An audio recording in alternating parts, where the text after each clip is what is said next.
Astaga, apakah uang asli? Siapa dia? Dan dia sampai pingsan di sini. Assalamualaikum sahabat 1000 kisah nyata. Bayangkan, seorang pendaki muda bernama Cakra naik gunung sendirian hanya untuk mengisi waktu libur. Tapi di tengah hutan sunyi, ia menemukan hal yang tak pernah terbayangkan. Seorang wanita muda tak sadarkan diri, tergeletak dengan pakaian robek dan di sampingnya ada sebuah tas penuh uang dan emas. Cakra panik, tapi nalurinya memerintah untuk menolong.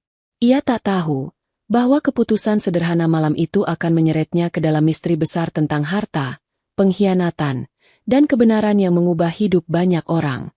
Ternyata, wanita itu bukan orang sembarangan. Sahabat semuanya, sebelum kita mulai ceritanya, mari semuanya untuk like, share, komen dari daerah mana kalian mendengarkan kisah ini, dan bagi pendengar pertama, selamat datang di channel 1000 Kisah Nyata. Jangan lupa subscribe channel ini, agar kamu tidak ketinggalan kisah-kisah penuh inspirasi yang menggetarkan hati lainnya. Kami doakan yang sudah like dan subscribe channel ini semoga rezekinya selalu mengalir deras, segala urusan selalu dipermudah, dan doanya semoga diijabah oleh Allah Subhanahu wa Ta'ala. Amin ya Rabbal Alamin. Jangan lupa juga tekan tombol loncengnya, agar kamu jadi orang pertama yang tahu saat video terbaru hadir. Sekarang mari kita mulai ceritanya. Pagi itu, embun masih menggantung di pucuk rumput halaman rumah. Udara segar menembus celah dinding bambu, membuat aroma tanah basah menyeruak lembut. Dari jendela kecil, Cakra berdiri memandangi gunung yang menjulang di kejauhan. Puncaknya terselimuti kabut putih, seperti wajah lama yang penuh kenangan. Sudah lama ia tak mendaki gunung itu. Sejak bekerja di bengkel, waktu liburnya lebih banyak ia habiskan untuk tidur atau membantu di sawah orang. Tapi pagi ini, hatinya bergetar aneh.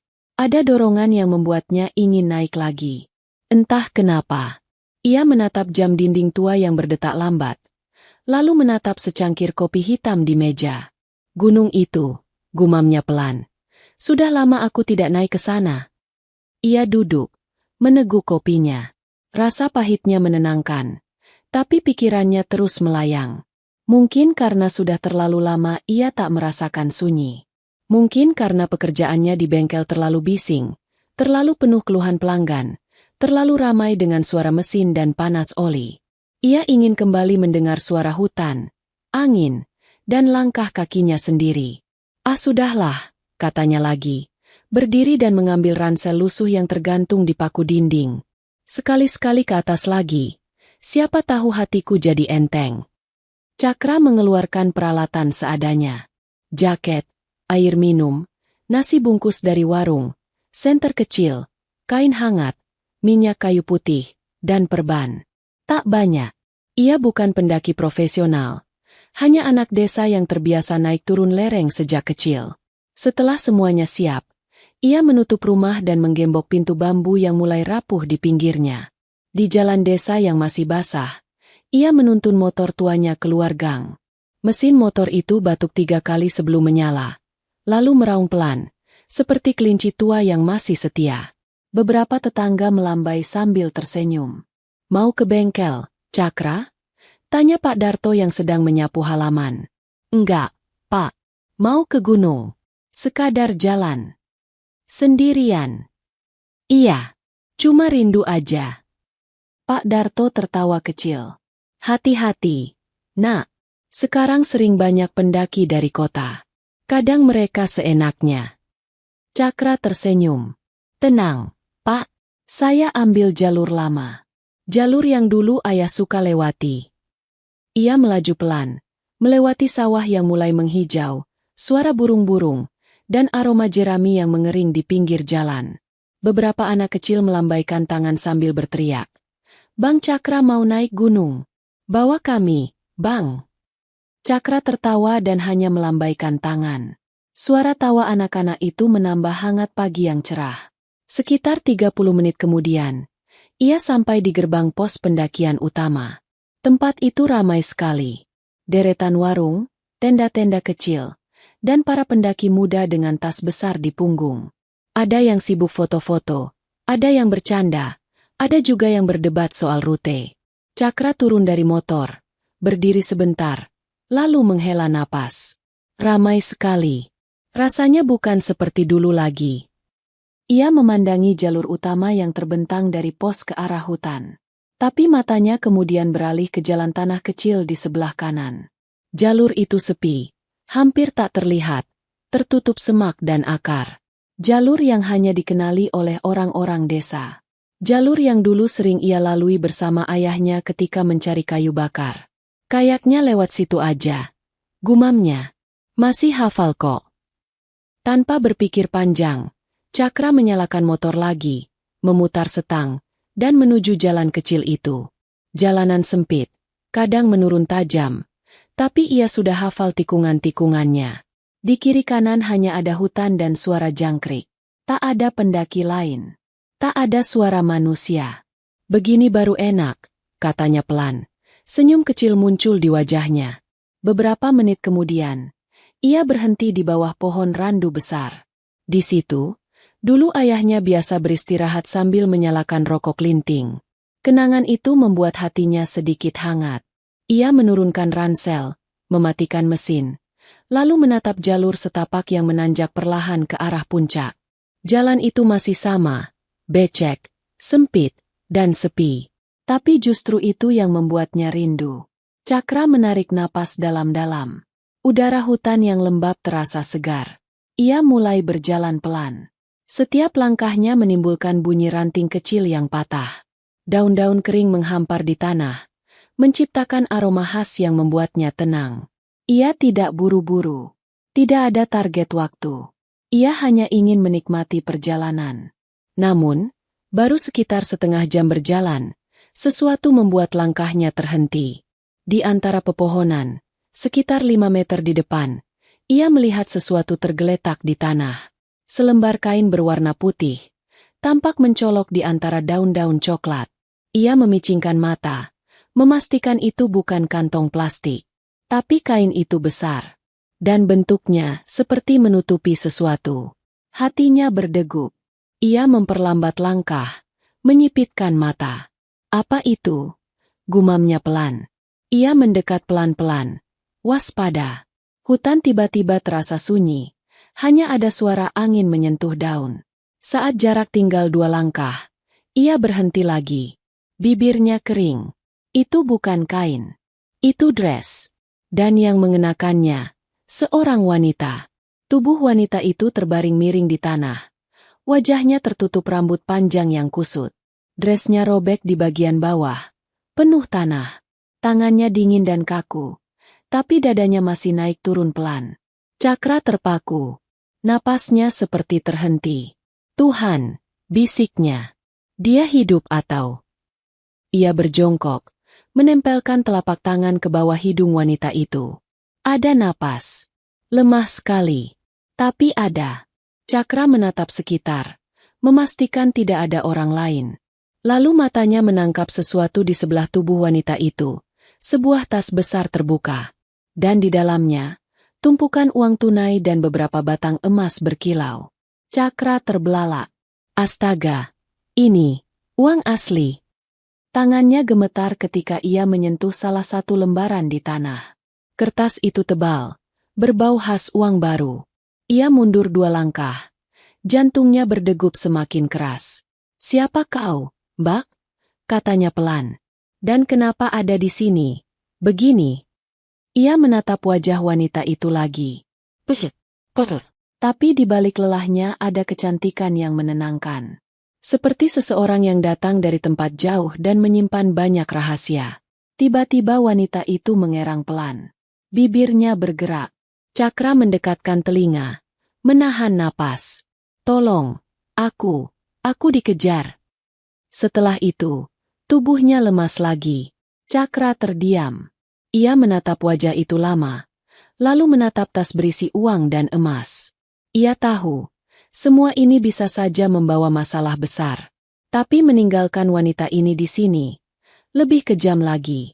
Apalagi sepertinya wanita itu menunjukkan gejala hipotermia. Bisa bahaya nanti. Ia mengusap wajahnya, mencoba berpikir, lalu memutuskan. Sudahlah, aku bawa saja ke rumah. Biar selamat dulu. Ia membuka jaket, menyelimuti tubuh wanita itu agar hangat, lalu memindahkan tas uang itu ke dalam ranselnya, mengikatnya erat. Ia mengangkat tubuh wanita itu ke depan dadanya, berhati-hati agar tidak terjatuh. Langkahnya pelan, menuruni jalan kecil yang tadi ia lewati. Nafasnya berat, keringatnya mengalir di pelipis. Tapi ia tak berhenti. Ketika sampai di bawah, langit sudah mulai oranye. Ia menurunkan wanita itu di bangku kayu tempat biasa beristirahat. Tubuhnya lunglai, tapi napasnya masih ada. Cakra menatap motor tuanya. Ia tahu perjalanan masih jauh, tapi ia tak punya pilihan lain. Ia harus segera turun ke desa. Ia mengikat tubuh wanita itu di boncengan belakang, setelah menaruh ranselnya di depan, memastikan tidak jatuh. Tangan wanita itu ia posisikan memeluknya agar tidak terkulai. Lalu ia menyalakan motor. Suaranya menggelegar di antara pepohonan. "Bertahanlah, Mbak. Sedikit lagi sampai," bisiknya. Perjalanan turun sangat sulit. Jalanan licin, berlubang, dan gelap. Tapi perlahan-lahan mereka keluar dari hutan. Angin lembah menyambut. Udara terasa lebih hangat. Ketika akhirnya lampu rumah-rumah mulai terlihat, Cakra baru merasa lega. Ia tiba di depan rumahnya, membuka pintu, dan membawa wanita itu masuk. Ia membaringkannya di kasur di ruang tamu, menyalakan lampu minyak, lalu menutup jendela agar angin malam tidak masuk. Ia membersihkan wajah dan tangan wanita itu dengan air hangat, dan menyelimuti dengan selimut tebal. "Semoga kau cepat sadar," gumamnya sambil menatap wajah itu. Setelah seharian merawatnya, Cakra duduk di lantai, menatap tas besar yang kini berada di sudut ruangan. Ia tahu, di dalamnya bukan hanya uang. Ada sesuatu yang lain. Sesuatu yang membuat wanita ini berlari sampai ke gunung. Di luar, suara jangkrik bersahut-sahutan. Lampu minyak bergetar oleh hembusan angin kecil. Cakra menatap wanita itu sekali lagi, lalu memejamkan mata perlahan.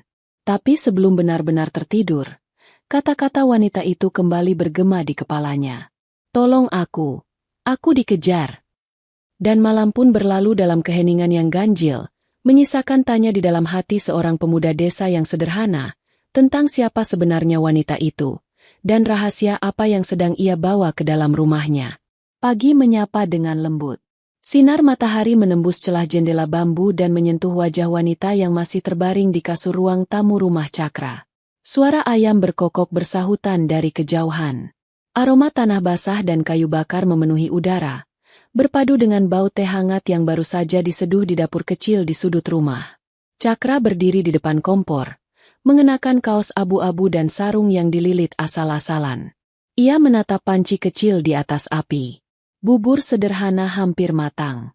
Ia menambah sedikit garam, lalu menatap ke arah ruang tamu. Wanita itu masih diam. Wajahnya tertutup sebagian oleh selimut. Tubuhnya tampak tenang, tapi Cakra masih bisa melihat bekas lelah di wajahnya.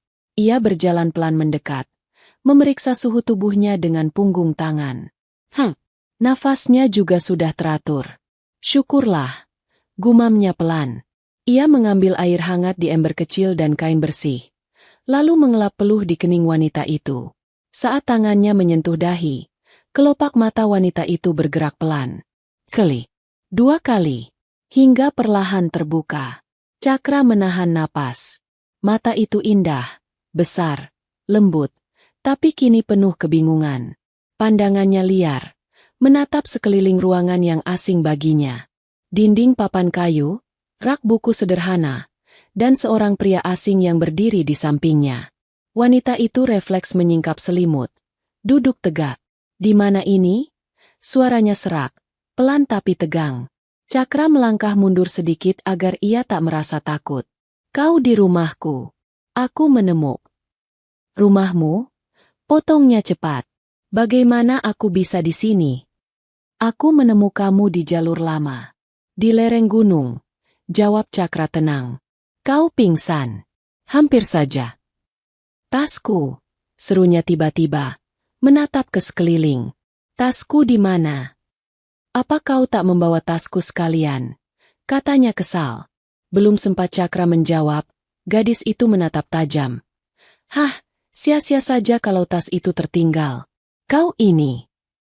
Cakra hanya diam. Wajahnya ikut kesal. Baru bangun. Tapi gadis ini malah memarahi orang yang menolongnya.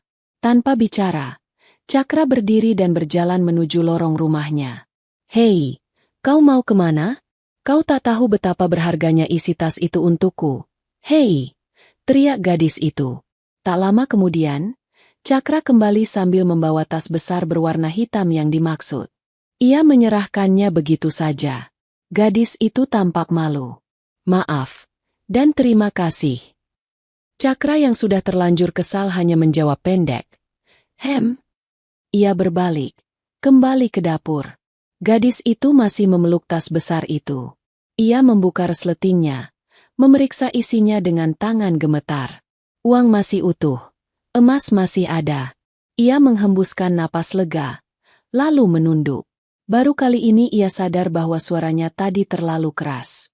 Ia menoleh pelan ke arah Cakra yang masih berdiri di tempat. Maaf, katanya lirih. Aku panik. Cakra tidak langsung menjawab. Ia berjalan ke dapur, mengambil 2 mangkuk bubur, dan kembali ke ruang tamu.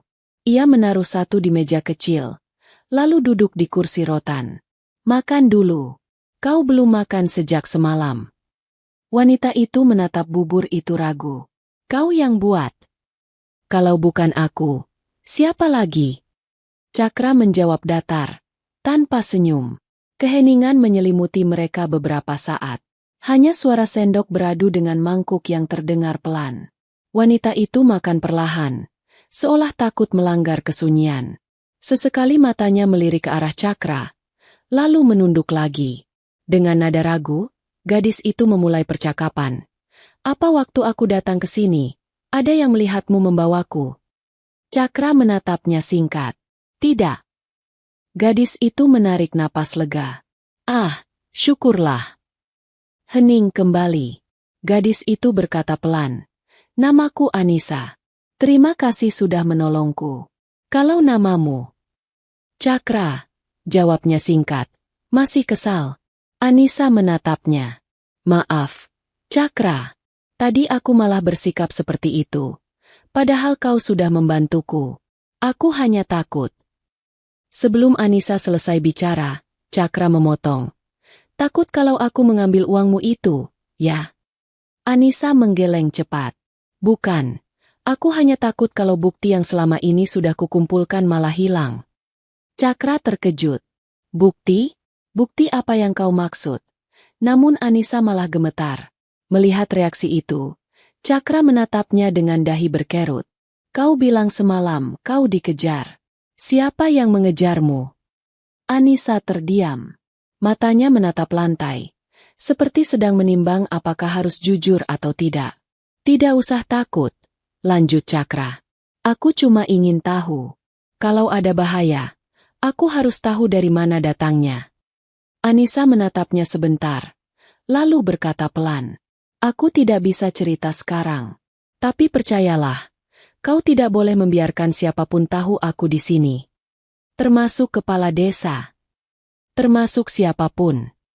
Nada suaranya tegas kali ini. Cakra tak membantah. Ia hanya mengangguk pelan. Baik, tapi kalau begitu, kau harus tinggal di sini dulu sampai benar-benar aman. Anissa terdiam, menatap wajah Cakra. Ia tidak menyangka pria desa sederhana ini mau menampung orang asing begitu saja tanpa bertanya lebih jauh. Cakra berdiri, menata mangkuk kosong ke dapur. Anissa memperhatikan punggungnya yang tegap, langkahnya yang tenang. Dalam hatinya, ia merasa aman untuk pertama kalinya sejak malam panjang yang menakutkan itu. Setelah membersihkan dapur, Cakra duduk di kursi kayu depan rumah. Ia menatap halaman kecilnya yang sederhana. Padi di sawah belakang mulai menguning. Langit biru, udara lembut. Tapi pikirannya penuh tanya. Siapa Anissa sebenarnya? Mengapa ia membawa uang sebanyak itu? Dan siapa yang mengejarnya? Dari dalam rumah, Anissa berjalan pelan keluar. Ia sudah mengganti pakaiannya dengan baju longgar yang dipinjamkan Cakra. Rambutnya diikat seadanya. Wajahnya masih tampak lelah tapi lebih segar. Ia duduk di bangku kayu di samping Cakra, menatap jalan setapak yang mengarah ke kebun. "Tempatmu tenang sekali," katanya pelan. "Rasanya seperti jauh dari dunia." "Ya, memang jauh dari dunia," jawab Cakra, separuh bercanda. "Tapi di sini, orang tidak banyak bicara. Mereka sibuk bekerja, bukan mencurigai orang." Anissa tersenyum samar. "Mungkin itu sebabnya aku merasa aman di sini." Cakra menoleh sedikit. "Tapi kau tetap harus hati-hati. Kalau benar ada yang mengejarmu, mereka bisa saja mencarimu sampai ke desa ini." Anissa mengangguk. "Aku tahu. Karena itu aku harus segera menyelesaikan urusanku." Cakra tidak bertanya lebih jauh. Ia tahu waktunya belum tepat. Tapi dari nada suaranya, ia bisa merasakan sesuatu yang besar. Bukan sekadar masalah pribadi. Sesuatu yang berhubungan dengan uang di tas itu. Siang mulai menjelang. Matahari menembus dedaunan, menimbulkan bintik-bintik cahaya di halaman. Anissa membantu Cakra menyapu halaman. Gerakannya lambat, seperti orang yang baru belajar menata ulang hidupnya. Cakra diam saja, membiarkan. Ia hanya sesekali mengingatkan, "Jangan terlalu capek. Kau baru sadar semalam." Anissa tersenyum kecil. "Aku tidak apa-apa. Kalau hanya sapu, aku sanggup." Waktu berjalan lambat. Tapi ketika sore datang, dan suara adzan maghrib mulai terdengar dari surau ujung kampung, Cakra baru sadar bahwa sejak pagi, ia tak berhenti memikirkan wanita itu. Setiap gerak Anissa, setiap pandangannya yang kadang kosong lalu tiba-tiba tajam, semuanya membuat hatinya campur aduk. Setelah maghrib, mereka duduk di ruang tamu. Lampu minyak menyala redup. Cahayanya menari di dinding kayu. Anissa menatap tas di sudut ruangan. Matanya tampak berat, tapi bukan karena kantuk. Ia seperti sedang menimbang sesuatu yang besar. "Cakra," katanya tiba-tiba. Cakra menoleh. "Ya. Terima kasih karena sudah percaya padaku. Tapi, kalau nanti terjadi sesuatu padaku, jangan buka tas itu." Cakra diam. "Maksudmu?" "Cukup simpan saja. Jangan lihat isinya. Jangan serahkan pada siapapun." Cakra mengernyit. "Kau pikir aku mau mencurinya?" Anissa cepat menggeleng. "Bukan. Aku hanya tidak ingin kau terlibat. Tas itu bisa membuat orang terbunuh." Suara itu lirih tapi menusuk. Cakra menatap wajahnya, mencoba membaca kebenaran di matanya. Tapi mata Anissa seperti lautan yang dalam. Tak bisa ditebak. Ia hanya berkata pelan, "Baiklah, aku tidak akan menyentuhnya." Anissa menunduk, mengusap jemarinya sendiri, lalu menatap lampu yang berkelip. "Aku sudah terlalu lama hidup dalam ketakutan. Malam itu, aku hanya ingin lari sejauh mungkin. Sampai akhirnya tubuhku tidak kuat lagi." Cakra menatapnya. "Dan kau memilih naik gunung?" Anissa menatapnya balik, tersenyum pahit. "Aku tidak memilih, Cakra. Aku hanya berlari. Dan gunung itu satu-satunya arah yang tak dijaga." Hening menutup percakapan mereka. Hanya suara jangkrik yang terdengar. Di luar, angin malam berhembus lembut. Tapi di dalam dada Cakra, sesuatu mulai bergetar. Ia merasa hidupnya yang biasa-biasa saja kini perlahan berubah arah. Ada sesuatu di balik kedatangan wanita ini. Sesuatu yang akan mengguncang ketenangan hidupnya. Dan malam itu, ketika lampu minyak mulai meredup, di luar sana, jauh di jalan desa, dua mobil hitam berhenti di pinggir jalan. Seorang pria turun, menatap ke arah gunung yang menjulang di kejauhan. Di tangannya ada foto seorang wanita dengan rambut panjang, foto yang sama persis dengan wajah Anissa. Pria itu berbisik pelan, "Kau tak akan bisa sembunyi lama, Nona Anissa." Sementara di rumah kecil di kaki gunung itu, Cakra menatap lampu yang nyala temaram, tak tahu bahwa bahaya sudah mulai mencari jejak langkah yang ia tinggalkan di tanah hutan kemarin sore. Pagi di desa kembali terasa damai. Sinar matahari menembus celah-celah pepohonan. Suara burung terdengar bersahut-sahutan, dan aroma nasi yang baru matang menyebar dari dapur kecil di rumah Cakra. Tapi di dalam dada Cakra, kedamaian itu tak lagi utuh. Sejak semalam, kata-kata Anissa terus berputar di kepalanya. Tas itu bisa membuat orang terbunuh. Ia berdiri di dapur dengan wajah muram, mengaduk nasi goreng di wajan kecil. Di luar, Anissa duduk di kursi halaman. Angin pagi meniup lembut ujung rambutnya. Sekilas, ia tampak seperti gadis biasa, sopan, lembut, dan pendiam. Tak ada yang akan menyangka bahwa ia pernah membawa tas berisi uang dan emas, atau bahwa nyawanya sedang diburu. Namun Cakra tahu, perempuan itu menyimpan sesuatu yang jauh lebih besar dari sekadar cerita pelarian. Pagi, sapa Anissa pelan, berdiri di pintu dapur. Cakra menoleh sebentar. Pagi, kau sudah baikan? Anissa mengangguk. Lumayan. Kepala masih sedikit pusing, tapi tubuhku sudah enak. Baguslah. Duduklah dulu. Aku buatkan teh. Anissa berjalan pelan dan duduk di bangku kayu dekat jendela. Ia memandangi luar rumah, tempat pepohonan bambu berayun lembut diterpa angin. Kau tinggal sendirian, ya? Tanyanya. Iya. Ibuku sudah lama ikut kakakku di kota. Kau tidak merasa sepi? Cakra menatapnya sebentar lalu tersenyum tipis. Kadang. Tapi sunyi itu tak selalu buruk. Di sini, kalau malam, kau bisa dengar suara sungai, suara serangga, bahkan kadang angin terasa seperti teman. Anissa tersenyum samar. Aku suka caramu bicara tentang kesepian. Cakra tak menanggapi, hanya meletakkan teh hangat di depannya. Mereka makan dalam diam. Hanya sesekali terdengar sendok beradu dengan piring. Tapi suasana itu tak canggung. Lebih seperti dua orang yang belajar mengenal satu sama lain lewat hening. Hingga tiba-tiba, suara motor terdengar dari jauh. Tak keras, tapi cukup membuat Anissa menegang. Ia menoleh cepat ke arah jendela. Siapa itu? Bisiknya. Wajahnya pucat. Cakra menoleh sekilas. Itu suara motor tukang gas. Tiap pagi memang lewat depan rumah. Anissa menelan ludah. Aku kira mereka datang mencariku. Cakra menatapnya serius. Anissa, kau bisa cerita padaku sebenarnya siapa yang mengejarmu? Aku tak bisa terus menebak-nebak. Kalau benar bahaya, aku harus tahu. Anissa menunduk.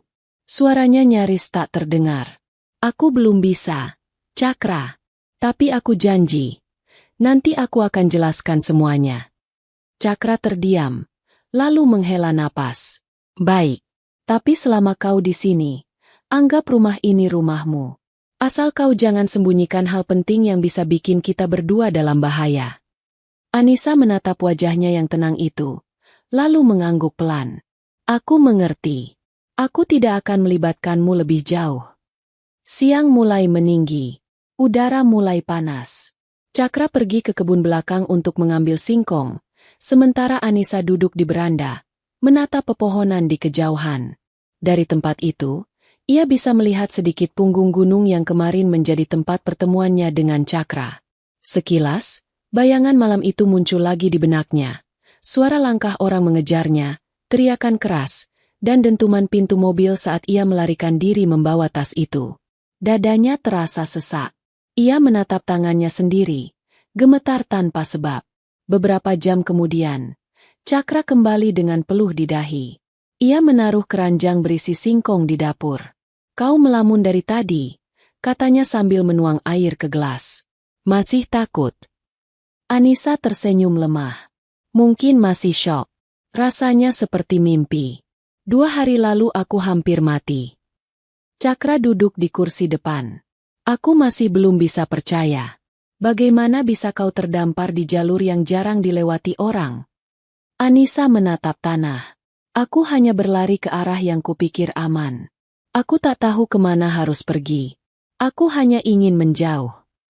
Menjauh dari siapa? Tanya Cakra perlahan.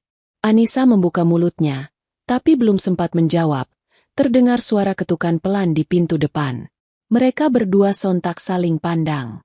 Anissa langsung berdiri, wajahnya kembali tegang. Jangan buka, bisiknya cepat.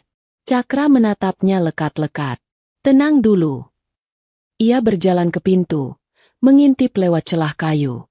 Seorang lelaki parubaya berdiri di luar, mengenakan topi dan membawa karung kecil di punggung. "Oh, itu Pak Wardi," kata Cakra lega. "Tetangga di bawah. Sering jual telur." Ia membuka pintu. "Pagi, Pak." "Pagi, Cakra," sahut lelaki itu dengan senyum ramah. "Kau mau beli telur kampung?" "Ah, boleh. Masuk aja, Pak."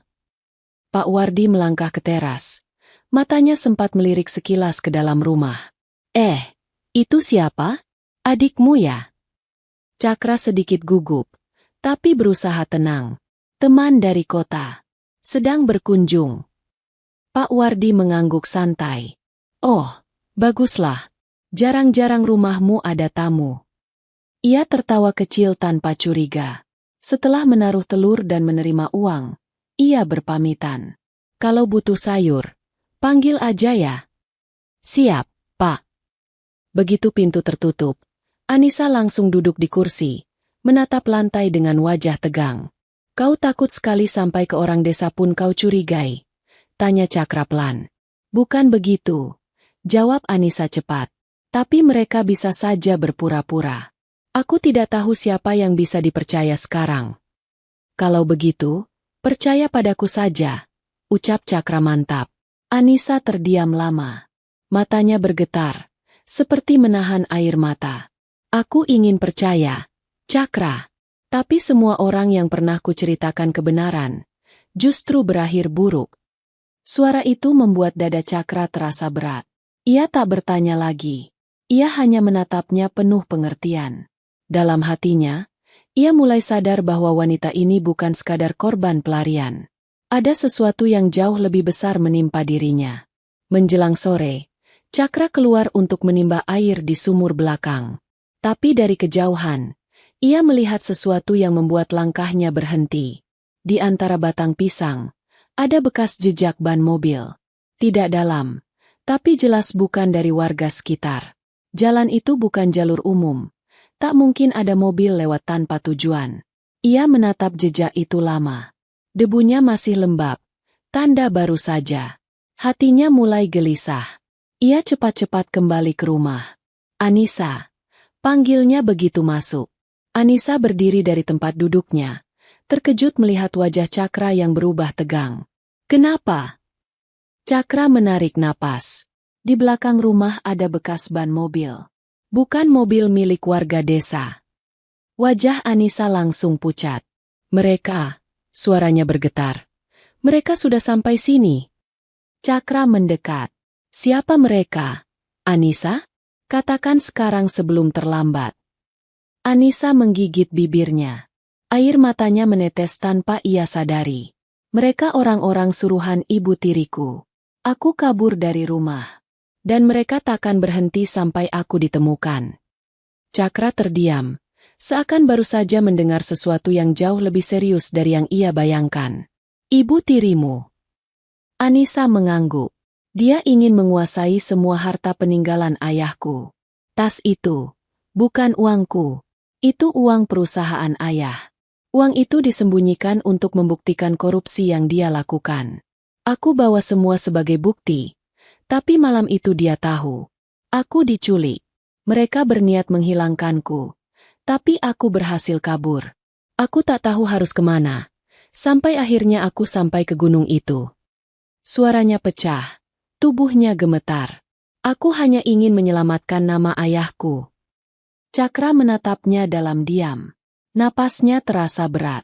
Ia ingin marah karena Anissa menyembunyikan hal sepenting ini. Tapi di sisi lain, ia tak tega melihat wajah wanita itu yang ketakutan. "Kau aman di sini," katanya akhirnya. "Selama aku di rumah ini, tak ada yang bisa menyentuhmu." Anissa menatapnya dengan mata berkaca-kaca. "Kau tak tahu siapa mereka, Cakra. Mereka bisa membeli siapapun. Polisi, pejabat, bahkan orang desa." Cakra menjawab tenang. "Mereka mungkin bisa membeli orang, tapi tidak hati semua orang." Malam datang perlahan. Angin membawa suara jangkrik dari sawah. Tapi di luar sana, di jalan utama desa, dua mobil hitam kembali berhenti.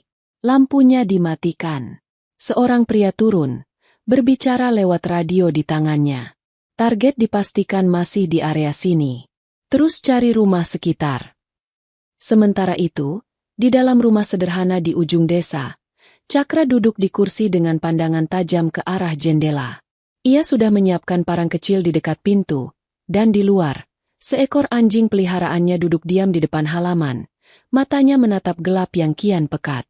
Hujan tipis mulai turun, menimbulkan aroma tanah yang menusuk hidung. Dan di sela-sela derasnya air hujan, terdengar suara langkah kaki, semakin dekat ke arah rumah Cakra. Malam turun pelan tapi berat. Suara hujan di atap rumah kayu itu terdengar seperti ribuan jarum kecil yang mengetuk tanpa henti. Di luar, angin meniup lembut pohon bambu, menimbulkan suara gesekan yang seram. Di dalam rumah, hanya ada dua orang yang sama-sama tak bisa tidur, Cakra dan Anissa. Cakra duduk di kursi dekat pintu, menatap lampu minyak yang berayun pelan karena hembusan angin. Wajahnya tegang, rahangnya mengeras. Di pangkuannya, tergenggam erat sebilah parang kecil. Sementara di ruang tamu, Anissa duduk di lantai dengan selimut menutupi tubuhnya. Wajahnya pucat, matanya sembab karena tangis yang tak tuntas. Sejak Anissa menceritakan siapa dirinya dan apa yang ia bawa, rumah itu seperti kehilangan rasa tenangnya. Setiap suara kecil dari luar membuat dada mereka berdebar. Cakra tahu, ancaman itu nyata. Orang-orang yang mengejar Anissa bukan sekadar pencuri. Mereka berani menculik, berani menyingkirkan siapapun yang menghalangi. Hujan makin deras. Petir sesekali menyambar jauh di atas gunung. Cakra menatap keluar lewat celah jendela kecil. Kegelapan menelan halaman. Hanya sesekali diterangi cahaya kilat. Masih hujan, katanya pelan, hampir berbisik. Anissa mengangguk. Kau yakin mereka tidak tahu rumah ini? Cakra menatapnya. Jalur belakang rumahku tidak banyak yang tahu. Kecuali orang sini. Tapi kalau mereka menyuap orang desa. Suara Anissa menggantung. Tak berani diselesaikan. Cakra menghela napas. Kalau mereka datang, biar aku yang hadapi. Kau tetap di dalam. Jangan keluar sampai aku bilang aman. Anissa menatap wajahnya. Ada rasa takut sekaligus percaya. Kenapa kau mau membantuku sejauh ini, Cakra? Kau bahkan baru mengenalku. Cakra diam sejenak, lalu menjawab pelan.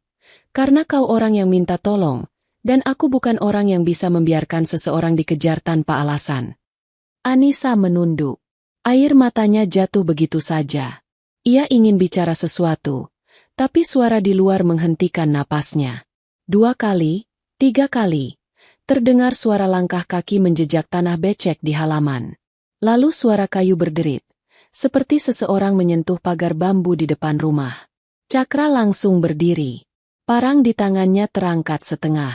Diam, katanya cepat, hampir tanpa suara. Anissa menahan napas. Rumah tiba-tiba terasa sangat kecil. Setiap detik terasa panjang. Suara langkah itu makin jelas. Kini di depan pintu. 3 kali ketukan pelan terdengar. Tok, tok, tok. Cakra menatap pintu tanpa berkedip. Ia memberi isyarat pada Anissa agar mundur ke dalam kamar. Anissa menggeleng cepat, tapi Cakra menatapnya tajam, memberi perintah tanpa suara. Dengan langkah gemetar, Anissa mundur perlahan dan bersembunyi di balik lemari kayu. Cakra mendekat ke pintu. Siapa? Suaranya rendah tapi tegas. Tak ada jawaban. Hanya suara hujan. Ia menunggu. Detik berlalu. Masih sunyi. Tapi tiba-tiba, dari balik kayu pintu terdengar suara pria. Berat dan serak. Permisi. Ada orang di rumah. Cakra diam. Tidak menjawab. Suara itu terdengar lagi. Kali ini lebih jelas. Kami kehujanan. Mas. Minta berteduh sebentar. Cakra menajamkan pendengaran. Suara itu asing. Bukan warga desa. Logatnya terlalu halus untuk ukuran orang kampung sini. Ia menatap jendela. Dalam cahaya kilat yang menyambar sebentar, ia sempat melihat bayangan 2 orang berdiri di depan pagar.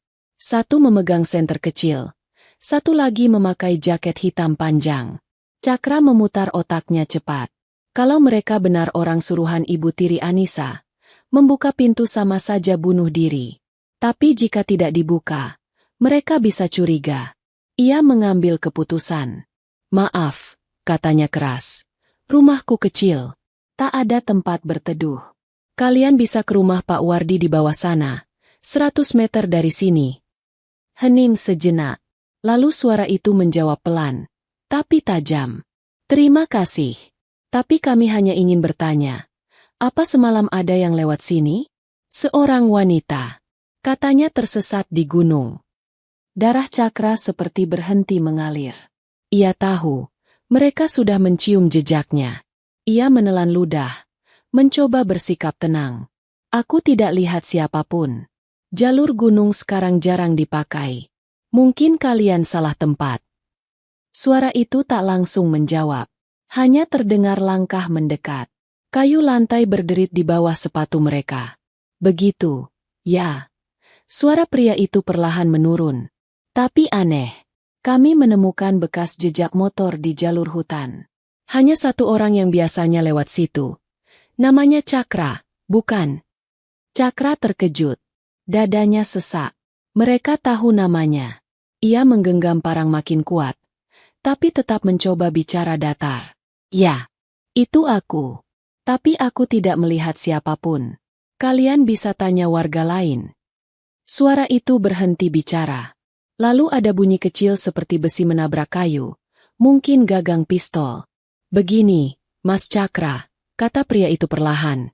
Kalau nanti kau bertemu perempuan itu, tolong kabari kami. Kami hanya ingin membawanya pulang dengan selamat. Nada suaranya terdengar ramah. Tapi ada sesuatu di baliknya yang membuat bulu kuduk berdiri. Cakra tidak menjawab. Ia hanya berdiri diam di belakang pintu, menunggu suara langkah menjauh. Beberapa detik kemudian, langkah itu benar-benar pergi. Suara ban mobil terdengar samar dari kejauhan. Baru setelah itu Cakra menghela napas panjang. Punggungnya basah oleh keringat dingin. Ia berjalan ke arah kamar.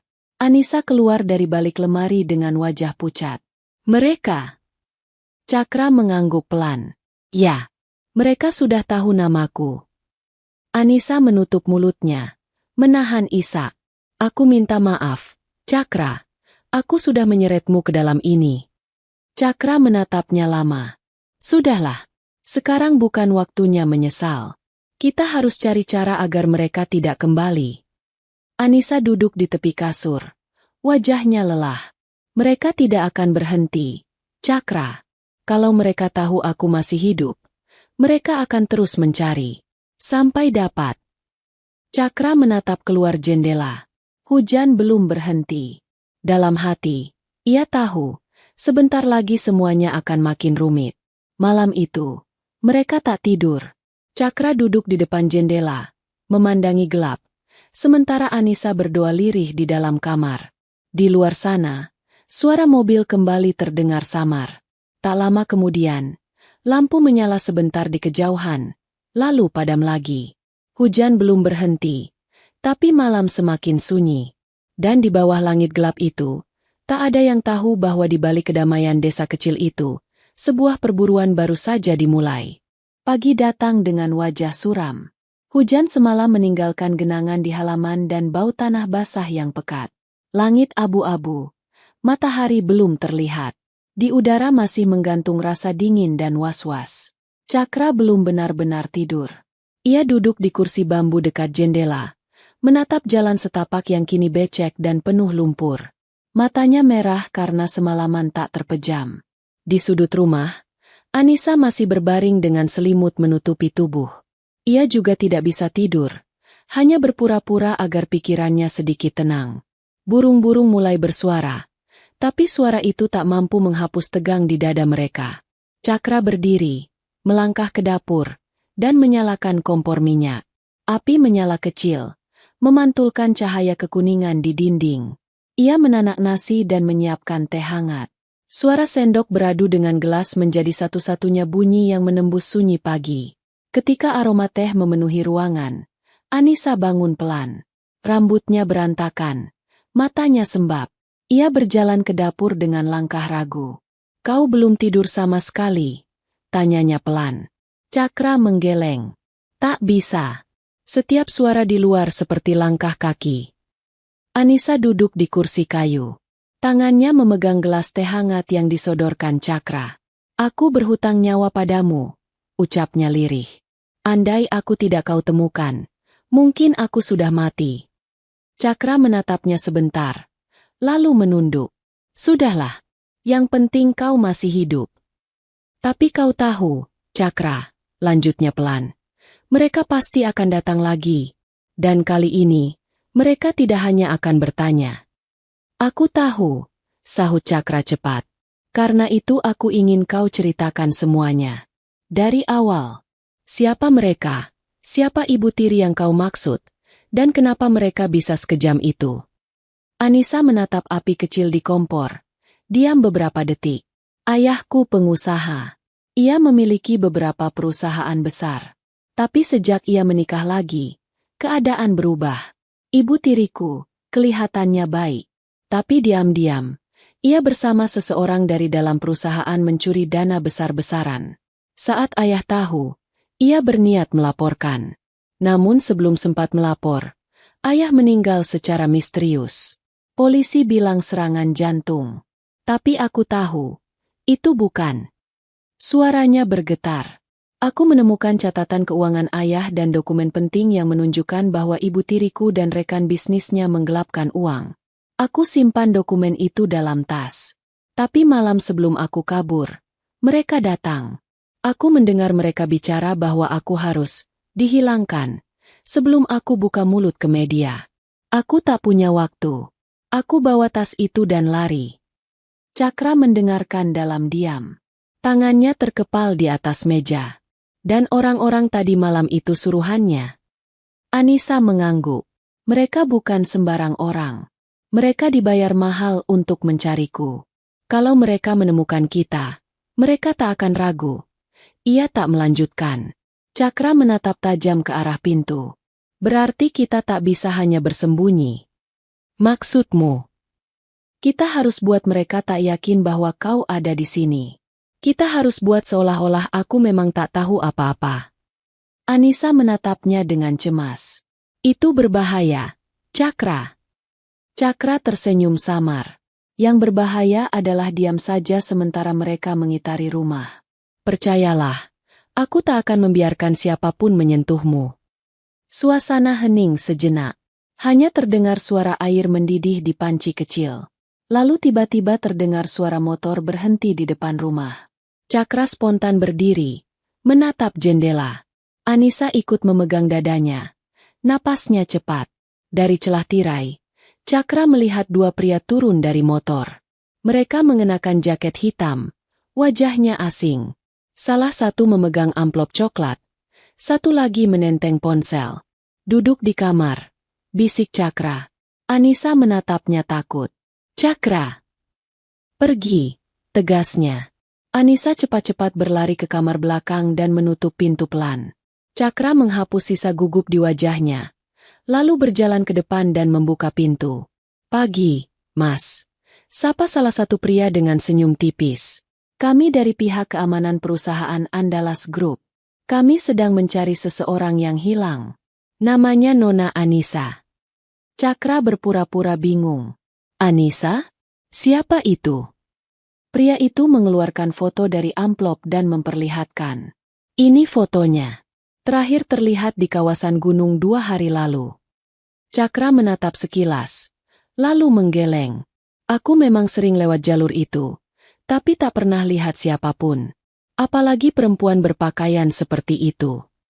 Pria yang satu lagi menyipitkan mata. Mas Cakra, kan? Iya. Lucu ya, katanya pelan. Semalam kami sempat ke sini, dan mobil kami lihat bekas ban motor di hutan yang menuju ke arah rumah ini. Cakra menatapnya datar. Mungkin motor orang desa lain. Desa ini cuma punya 2 jalur, dan jalur itu jarang dipakai. Hanya orang lokal yang tahu. Cakra mengangkat bahu. Kalau kalian mau menuduh, bawa bukti. Tapi kalau cuma tanya, aku sudah jawab. Pria itu menatapnya lama, lalu menurunkan pandangannya. Baiklah, Mas. Kalau nanti lihat perempuan itu, kabari kami. Ini nomor kami. Ia meletakkan kartu nama di meja depan rumah. Baik, jawab Cakra pendek. Keduanya pergi perlahan, menyalakan motor, dan melaju ke arah utara desa. Tapi Cakra tahu, mereka belum benar-benar pergi. Begitu suara motor hilang, Anissa keluar dari kamar. Mereka. Cakra mengangguk. Masih mencari. Dan mereka sudah tahu jalur yang kulalui waktu menemuimu. Anissa menatap tanah. Suaranya hampir tak terdengar. Mungkin lebih baik aku pergi dari sini. Aku tidak ingin kau terluka karena aku. Cakra mendekat. Kau pikir aku akan membiarkanmu pergi sendirian, dengan orang-orang itu di luar sana? Tapi... Cakra menatapnya tajam. Anissa, aku tidak suka melihat orang yang butuh bantuan dibiarkan sendiri. Aku tahu kau takut. Tapi selama aku bernapas, mereka tak akan menemukanmu. Kata-kata itu sederhana, tapi caranya mengucapkannya membuat dada Anissa bergetar. Ada keteguhan di mata Cakra yang tak pernah ia lihat pada siapapun sebelumnya. Bukan keberanian kosong, tapi keyakinan yang lahir dari hati yang bersih. Siang itu, mereka mulai menyiapkan rencana. Cakra memutuskan untuk menyembunyikan tas berisi uang dan dokumen di tempat yang tak akan dicurigai siapapun, di bawah kandang ayam di belakang rumah. Ia menggali tanah cukup dalam, membungkus tas itu dengan plastik tebal, lalu menutupnya rapat dengan papan kayu dan jerami.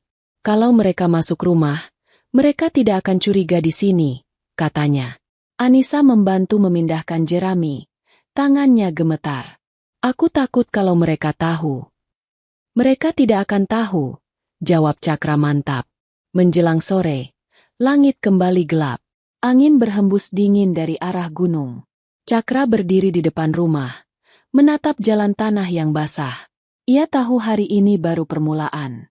Orang-orang yang mengejar Anissa pasti akan datang lagi, dan kali ini mungkin tidak dengan cara sopan. Dari dalam rumah, Anissa memandangi punggungnya yang tegap.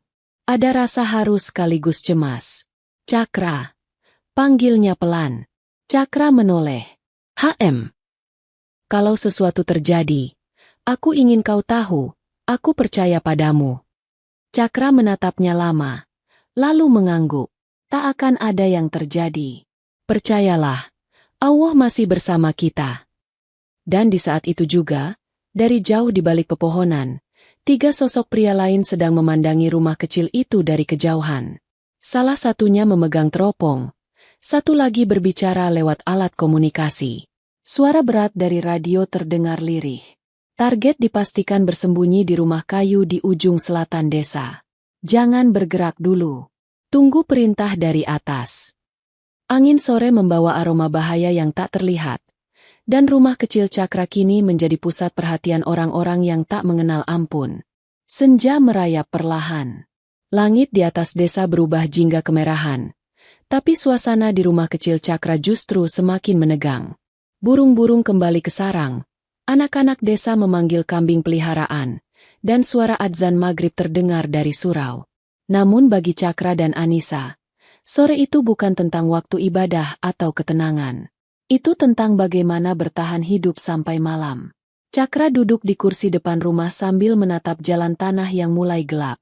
Sejak kejadian pagi tadi, ia merasa seolah ada mata yang terus mengawasinya. Setiap suara ranting patah membuatnya menoleh. Setiap bayangan di ujung jalan membuatnya waspada. Parang kecil masih tergantung di pinggang, dan anjing peliharaannya, Kobar, duduk di sampingnya, tak henti menatap ke arah kebun. Anissa keluar membawa 2 cangkir teh hangat. Kau belum makan sejak pagi, katanya lembut. Cakra menerima gelas itu tanpa menoleh. Aku tidak lapar. Kau harus makan. Kalau kau jatuh sakit, siapa yang melindungi kita? Cakra tersenyum tipis. Kau mulai bicara seperti ibuku. Anissa duduk di sampingnya, menatap langit yang berubah perlahan menjadi ungu gelap. Aku tidak tahu apa jadinya kalau semalam aku tidak kau temukan. Cakra menatapnya sejenak. Aku hanya kebetulan lewat. Tidak, jawab Anissa cepat. Aku percaya. Allah mengirimmu untuk menolongku. Keduanya diam.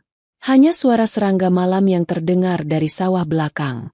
Tapi di balik ketenangan itu, bahaya sedang mendekat perlahan, tak kasat mata. Dari kejauhan, di balik pepohonan bambu, 3 pria berpakaian hitam berjongkok di antara semak. Salah satunya membawa senjata pendek di pinggang. Mereka memperhatikan rumah itu lewat teropong kecil. Target masih di dalam, bisik salah satunya. Perintahnya? Tanya yang lain. Kita tunggu malam penuh. Kalau lampu padam, kita masuk diam-diam. Bawa perempuan itu hidup-hidup. Kalau laki-laki itu melawan. Senyum dingin muncul di wajah pemimpin mereka. Kalau melawan, hilangkan saja. Sementara itu, di dalam rumah, Cakra sedang menyalakan lampu minyak. Anissa membereskan piring di meja makan. Wajahnya tampak sedikit tenang, tapi matanya sesekali menatap ke arah jendela. Ia tak bisa membohongi dirinya sendiri, ketakutan masih menghantui. Cakra, panggilnya. Kau yakin uang dan dokumen itu aman di belakang rumah? Cakra menatapnya. Aku menutupinya dengan tanah dan jerami. Tak ada yang akan curiga. Kalau mereka membawa anjing pelacak. Cakra diam sebentar, lalu menatapnya dalam. Kau sudah hidup dalam ketakutan terlalu lama. Sekarang waktunya percaya. Selama kau di sini, aku yang tanggung jawab. Anissa menunduk. Air matanya hampir jatuh. Aku tidak pantas dibantu sejauh ini. Aku bahkan tidak tahu bagaimana membalasmu. Tidak semua kebaikan butuh balasan, jawab Cakra singkat. Suara malam semakin jelas. Angin membawa aroma bunga liar dari gunung. Tapi dari arah kebun belakang, terdengar suara samar seperti ranting yang terinjak. Sekilas, Kobar menggonggong pendek, lalu diam lagi. Cakra langsung menoleh. Matanya tajam. Ia berdiri perlahan dan mengambil senter. Di sini dulu, katanya kepada Anissa. Ada apa? Tidak tahu. Tapi aku harus periksa. Anissa berdiri panik. Cakra, jangan keluar. Aku takut. Tapi Cakra sudah melangkah pelan ke belakang rumah. Ia mematikan lampu di ruang dapur agar cahaya tidak menarik perhatian. Senter di tangannya bergerak perlahan menembus kegelapan. Hujan semalam membuat tanah licin, dan setiap langkah menimbulkan suara lembut yang menegangkan. Ia berjalan mendekati kandang ayam tempat ia mengubur tas itu. Angin dingin menyentuh kulitnya, tapi nalurinya mengatakan, ada yang tidak beres. Di dekat pagar bambu, sesuatu berkilat. Ia berjongkok. Sebuah ujung sepatu kotor menempel di tanah. Jejak baru. Masih basah. Cakra berdiri cepat, menyorotkan senter ke arah semak. Tapi tak ada siapapun. Hanya suara serangga. Lalu tiba-tiba, di antara daun pisang, muncul bayangan bergerak cepat. Sekejap kemudian, seseorang meloncat keluar dari kegelapan dan memukul tangannya. Senter jatuh. Cahaya menyorot tanah. Cakra mundur selangkah dan mengangkat parang kecil yang diselipkan di pinggang. Siapa kau? Teriaknya pelan tapi tajam. Tak ada jawaban, hanya nafas berat. Bayangan itu melangkah maju, dan di bawah cahaya remang, terlihat wajah pria asing berjaket hitam, dengan luka gores di pipinya. Berikan perempuan itu, katanya datar. Tidak akan, jawab Cakra. Jangan bodoh, ini urusan besar. Kau tidak tahu siapa yang kau lindungi. Cakra menatap tajam. Aku tahu cukup banyak. Dan aku tidak peduli siapa musuhnya. Aku tidak akan menyerahkan seseorang yang sedang dikejar orang jahat. Pria itu tersenyum miring, lalu mengeluarkan pisau lipat dari sakunya. Sayang sekali. Aku juga tidak suka orang yang mencampuri urusan kami. Dalam hitungan detik, mereka berdua saling serang. Pisau beradu dengan parang. Suara logam beradu memecah malam yang sepi. Cakra menangkis, mengelak, lalu membalas dengan tendangan ke dada lawan. Pria itu terhuyung, tapi cepat bangkit lagi. Anissa yang mendengar suara gaduh dari dalam rumah berlari keluar. Cakra! Masuk lagi, teriak Cakra, menahan serangan berikutnya. Namun sebelum Anissa sempat kembali ke dalam, dua pria lain muncul dari arah depan rumah. Salah satunya langsung menarik tangannya kasar. "Sudah kami temukan kau, Nona Anissa." "Lepas!" jeritnya sambil berusaha melepaskan diri. Cakra menoleh dan melihat Anissa diseret. Ia menendang keras kaki lawannya hingga terjatuh, lalu berlari ke arah Anissa. Semuanya terjadi cepat. Hujan mulai turun lagi, menambah licin tanah di halaman. Cakra menubruk pria yang menarik Anissa, membuat mereka berdua jatuh ke tanah. Anissa terlepas, merangkak mundur, menangis ketakutan. Satu pria lain maju ingin memukul, tapi Cakra menangkisnya dengan kayu panjang dari pagar bambu. Suara keras terdengar ketika kayu itu mengenai bahu pria itu. Ia jatuh tersungkur dan mengumpat kesakitan. "Cepat masuk, Anissa." Anissa berlari kembali ke dalam rumah sambil menutup pintu keras-keras. Dari luar terdengar suara teriakan dan langkah kaki yang kacau. Cakra berdiri dengan napas tersengal. Tubuhnya basah oleh hujan. Para pria itu melarikan diri ke arah kebun.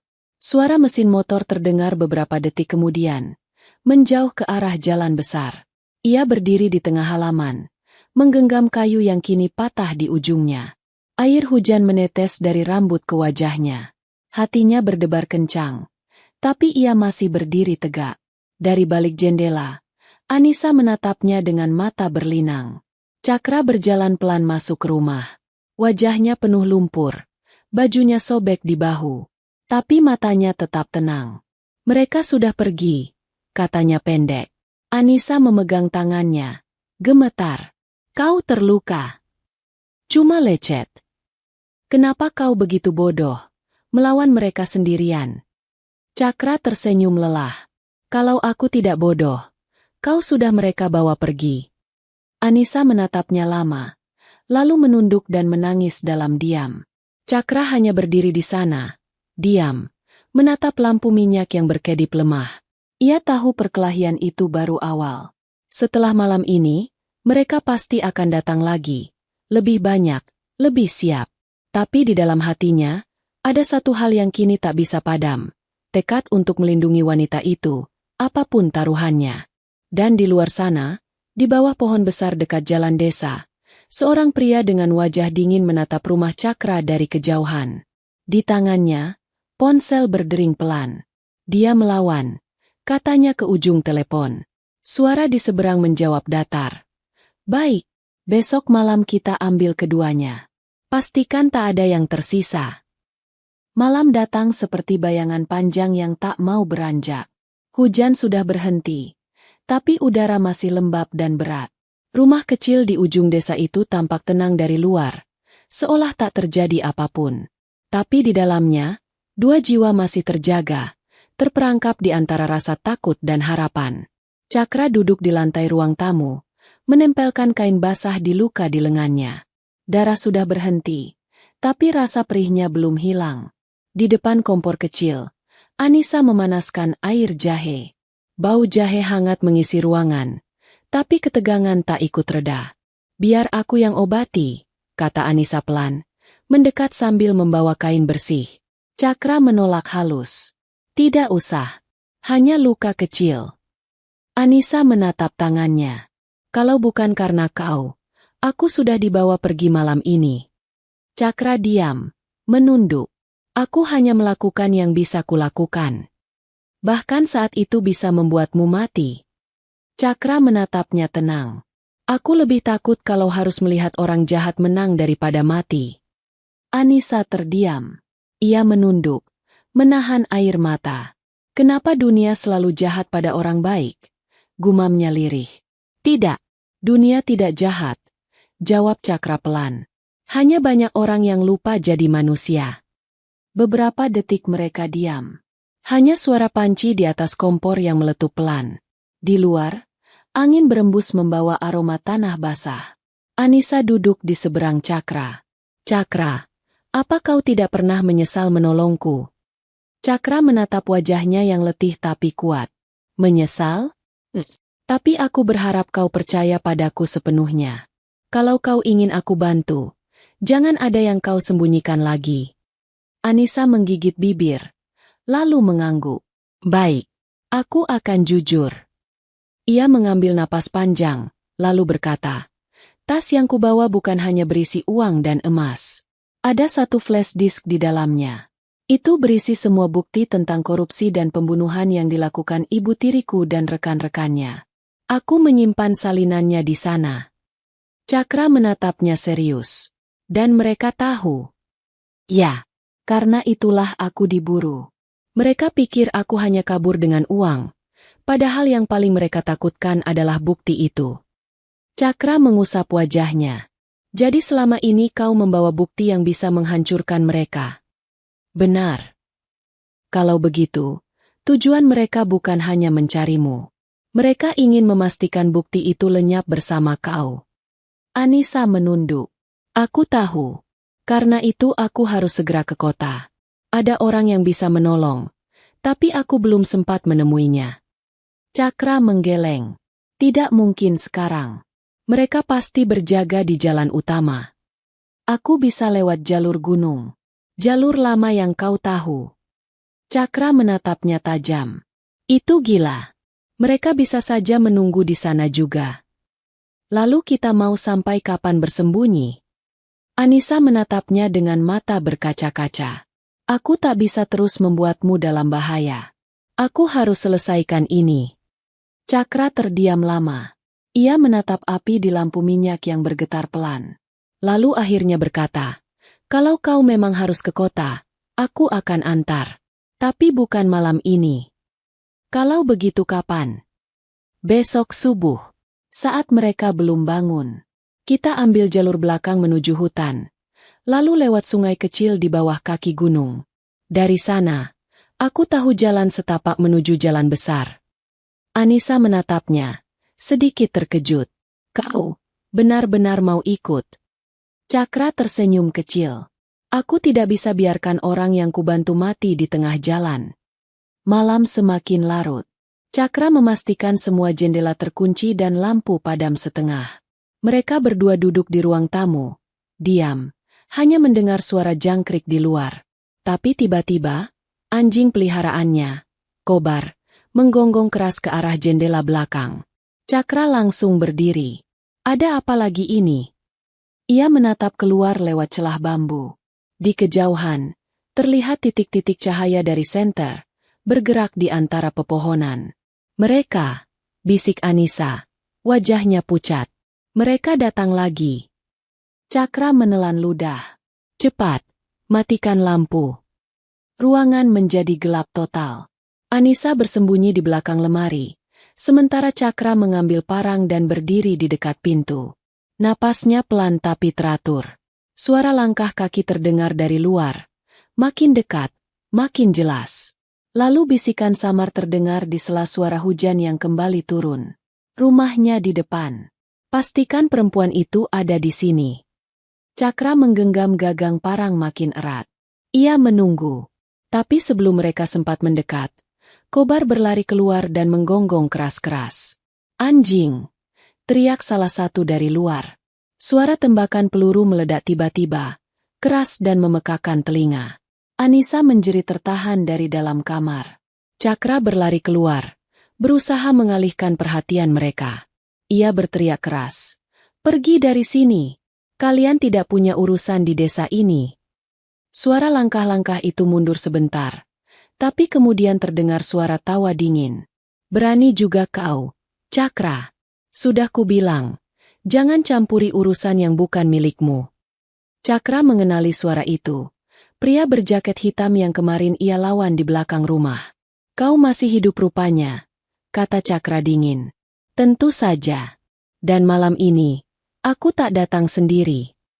Dari balik gelap, 3 bayangan muncul. Salah satunya membawa senjata api kecil. 2 lainnya menggenggam besi panjang.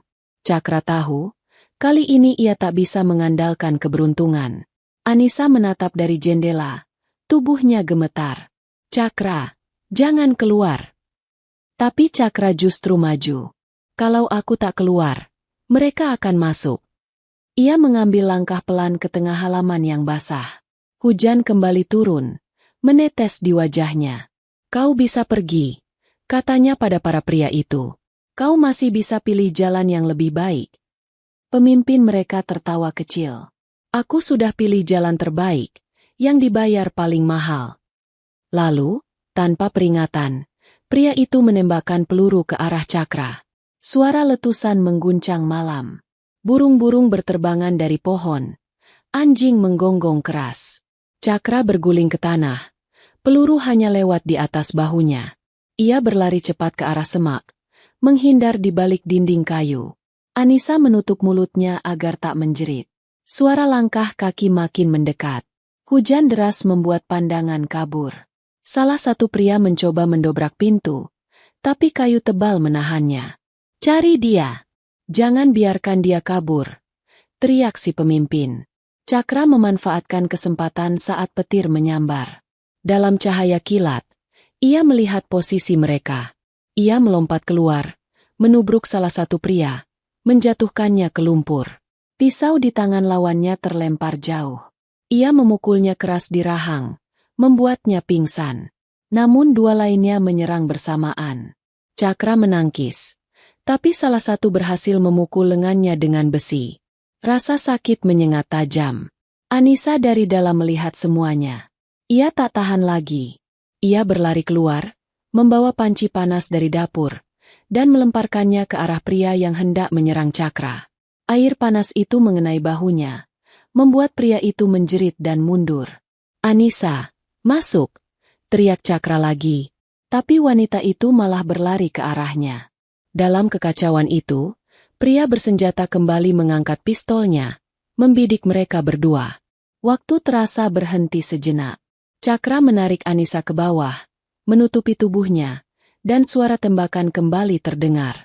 Peluru menembus dinding kayu rumah, menciptakan lubang kecil di dekat lampu minyak.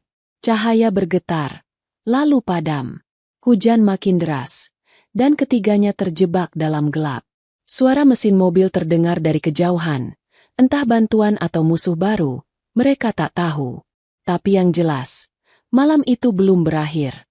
Dan di dalam kegelapan, Cakra berbisik di telinga Anissa, dengan suara serak tapi tegas. Mulai besok subuh, kita harus pergi. Kalau tetap di sini, kita mati. Langit masih hitam pekat. Hujan telah reda, tapi udara pagi terasa berat. Menyimpan sisa dingin dari malam penuh teror. Di halaman rumah Cakra, tanah masih basah, bekas perkelahian semalam tampak jelas. Ada genangan lumpur, kayu patah, dan bekas peluru di dinding bambu. Rumah kecil itu kini seperti saksi bisu dari malam panjang yang tak mudah dilupakan.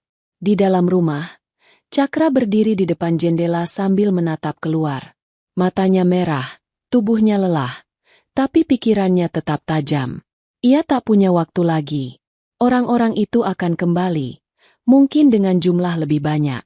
Dan kalau mereka datang lagi, mereka tak hanya mencari Anissa, mereka akan membunuh siapapun yang menghalangi. Anissa, katanya pelan tanpa menoleh. Bangun. Kita harus pergi sekarang. Anissa membuka mata. Wajahnya masih pucat. Ia duduk, menatap Cakra dengan pandangan kosong. Sekarang, tapi masih gelap. Justru itu yang kita butuhkan, jawab Cakra cepat. Gelap akan menutupi jejak kita. Kalau kita menunggu matahari naik, kita tidak akan sempat keluar dari desa. Anissa menarik napas dalam, lalu berdiri. Ia memakai jaket lusuh yang dipinjam dari Cakra. Kau yakin jalan lewat gunung itu masih aman? Cakra menatapnya. Aku hafal setiap batu dan tikungannya. Tapi kita harus cepat. Mereka berdua berjalan ke belakang rumah. Cakra menggali tanah di bawah kandang ayam, mengeluarkan tas yang disembunyikan. Tanah masih basah, tapi tas itu tetap utuh. Ia membersihkan sedikit lumpur di permukaan, lalu mengangkatnya dengan hati-hati. Ini dia, katanya. Anissa menatap tas itu lama. Di dalamnya, nyawa banyak orang. Cakra mengangguk. Dan mungkin juga jalan keadilan untuk ayahmu. Tanpa banyak bicara, mereka meninggalkan rumah.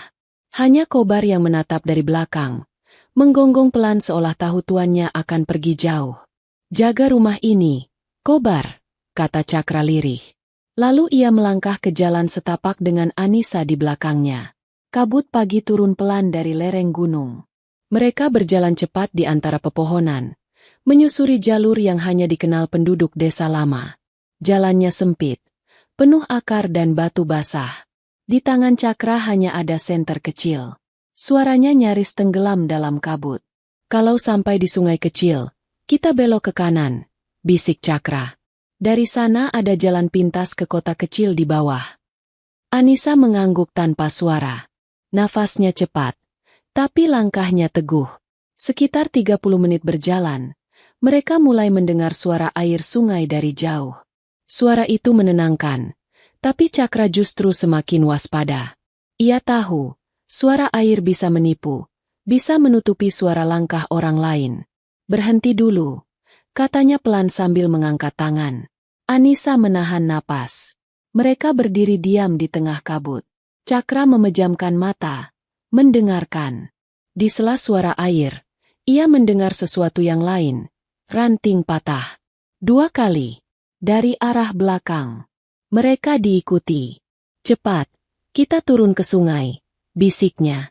Anissa menurut. Mereka menuruni lereng licin dengan langkah cepat. Hujan semalam membuat tanah berlumpur. Beberapa kali Anissa hampir tergelincir tapi Cakra menahan tangannya. Air sungai tampak berkilat samar di terpa sinar senter kecil. Begitu mencapai tepi sungai, Cakra menatap sekeliling. "Kita harus seberangi sungai ini. Airnya dangkal tapi arusnya kuat. Pegang tanganku." Anissa mengangguk, menggenggam tangannya erat. Mereka menyeberang perlahan. Air setinggi lutut menghantam kaki mereka. Udara dingin menusuk kulit. Tapi mereka tak berhenti. Tiba-tiba, dari balik kabut di sisi lain sungai, muncul 2 cahaya senter lain.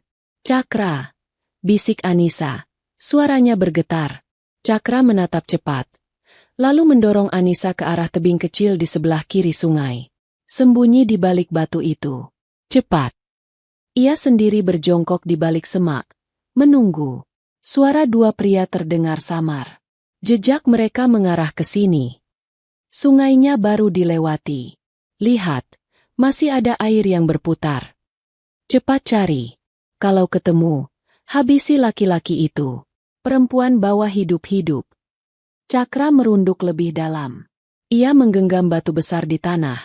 Matanya tajam mengintai. 2 pria itu menuruni sungai pelan-pelan, menyorot ke segala arah.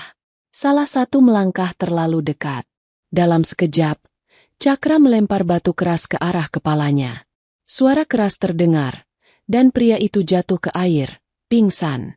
Pria satunya menoleh panik, tapi sebelum sempat menembak, Cakra sudah melompat ke arahnya dan menghantam dadanya dengan lutut. Senjata terjatuh, dan mereka bergumul di air. Arus sungai membuat perkelahian itu sulit, tapi Cakra lebih kuat. Ia berhasil menjatuhkan pria itu ke dasar sungai dangkal dan memukulnya sampai tak bergerak. Anissa keluar dari tempat persembunyian dengan wajah cemas. "Cakra! Cepat, sini!"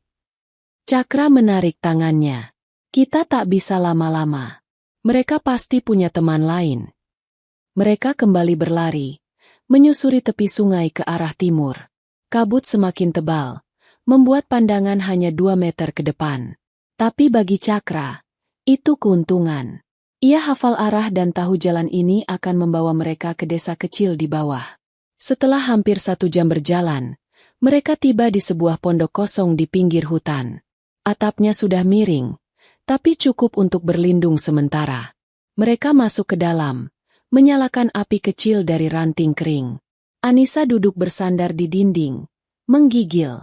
"Aku tak tahu harus bilang apa. Semua ini di luar bayanganku." Cakra memandang api yang menari kecil.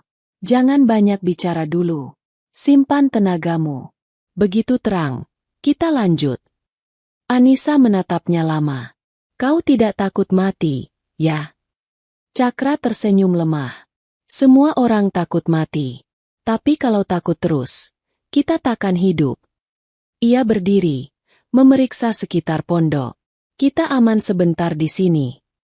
Tapi dalam hatinya, Cakra tahu, aman hanyalah kata sementara. Di tempat lain, di mobil hitam yang berhenti di jalan besar bawah gunung, pria berjaket hitam menerima laporan lewat telepon. 2 anak buah kita hilang di sungai, Tuan. Suara dari seberang menjawab dingin. Berarti mereka ke arah timur. Kerahkan semua tim malam ini. Aku sendiri yang akan datang. Telepon ditutup. Pria itu menatap keluar jendela mobil, ke arah gunung yang tertutup kabut. Wajahnya tanpa ekspresi, tapi matanya berkilat penuh kebencian. Sementara itu, di pondok kecil itu, Anissa akhirnya tertidur di bahu Cakra. Di luar, kabut pelan-pelan menipis. Sinar fajar mulai muncul, tipis tapi hangat. Cakra menatap wajah Anissa yang tertidur lelah.